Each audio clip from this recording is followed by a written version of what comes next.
வணக்கம். எஸ்எல்பி மருத்துவமனை கோவையிலிருந்து உங்களுடன் இணைவது doctor A Suresh Venkatachalam, surgical oncologist. 2 நாட்களுக்கு முன்பு யூரினரி பிளாடர், சிறுநீர் பை பற்றிய ஒரு விழிப்புணர்வு செய்திகள் நாளிதழ்களில் நீங்கள் பார்த்திருக்கலாம். இந்த யூரினரி பிளாடர் கேன்சர் வராமல் இருக்க மிக முக்கியமாக சிகரெட் பிடிப்பதை நிறுத்த வேண்டும்.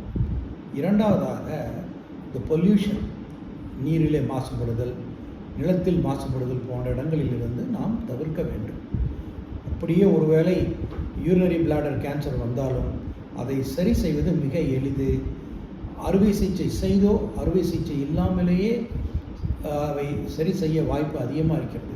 ஏன் சொல்கிறேன் என்றால், நான் 2000 ஆண்டு அல்லது 2001 ஆண்டுகளில் அறுவை சிகிச்சை செய்து யூரினரி பிளாடரை எடுத்து யூராஸ்டமி என்ற ஒரு அறுவை சிகிச்சை செய்த பல நோயாளிகள் இன்றும் நன்றாக இருக்கிறார்கள்.